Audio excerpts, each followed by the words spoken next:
In the world of tech, we hear the word hype a lot, but every now and then, something lands that just feels different. Something that might actually be the real deal.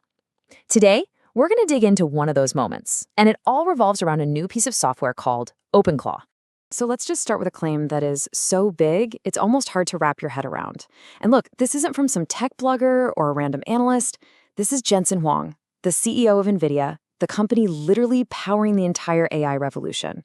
And he's telling Wall Street that OpenClaw might be the most important software release in history, ever. So you have to ask, right? Is that just a bit of an exaggeration? Is he just pumping up a technology that's good for his business? Or is he actually seeing a fundamental shift before the rest of us? Well, let's take a look at the data. Numbers here tell an absolutely staggering story.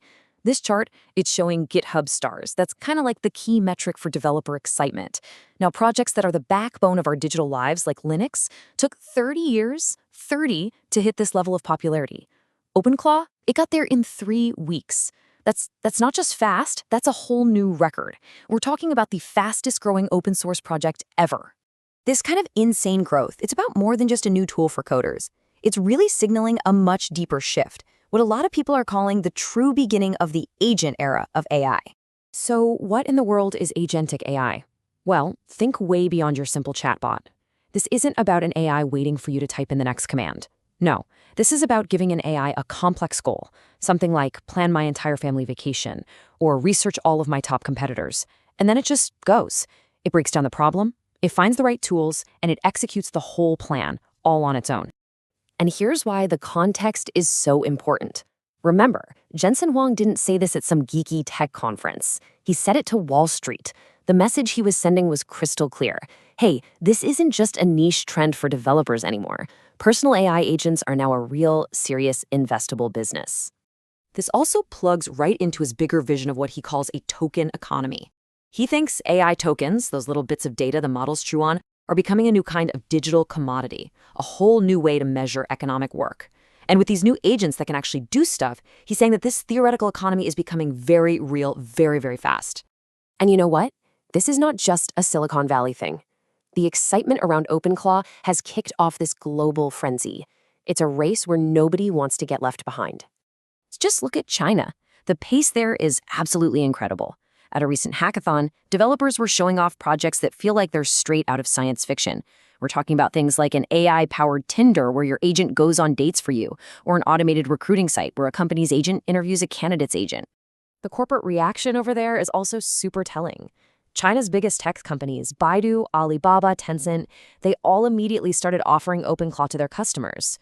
Meanwhile, the big Western cloud providers like Amazon, Google, and Microsoft, well, they've been a lot more cautious. It really shows a totally different strategy. And the competition on the ground is just fierce. To get an edge, some OpenClaw installers in China have started bundling their service with 2 hours of house cleaning, or they'll offer to sell your old junk online for you. It's just an all-out sprint to grab market share. But this isn't just some corporate thing. In just a couple of months, over 80 community-run meetups have popped up all over the world for a product that is basically brand new. That kind of grassroots excitement, that's really rare. Okay, so now let's follow the money. Because all of this tech innovation is fueling an absolutely incredible revenue race between the top AI companies. The timeline of what happened here is just wild. Okay, so first, OpenAI's annual revenue is reported at a little over $21 billion. Then, just days later, there's a leak that their biggest rival, Anthropic, has skyrocketed to $19 billion. And then, literally, the very next day, there's a counter leak claiming OpenAI is already past $25 billion. This is basically a PR war being fought with billion-dollar revenue numbers. And just look at these growth rates. In a few weeks, Anthropic's revenue jumped 36%. OpenAI's grew 17%. I mean, these companies are adding billions of dollars to their top line in the same amount of time it takes most businesses just to close their books for the quarter. It's like the commentator Derek Thompson said, the whole idea that this industry doesn't have a business model, well, that take is aging like a rotted banana. The money isn't just real, it's absolutely astronomical. Okay, so if the business model is clearly there, what's next for the tech itself? Well, the answer seems to be multimodality, moving past just text to an AI that can understand and create with images, video, and audio all at the same time. And Google is making a massive leap here. They've basically evolved their video tools from making simple slideshows to what they're calling cinematic overviews, and the jump in quality is just huge. Now, these are not just some clips stitched together. The AI is actually generating a custom voiceover, it's creating original images and video, and it's keeping a consistent visual style to tell a real story. And we're not talking about short little clips either. These can be up to 5 minutes long. And here's the big takeaway from that. Google's AI has kind of graduated from just being a tool. They're actually calling it a creative director now, an agent that's making hundreds of artistic choices about the story, the pacing, the style, all to create the final product.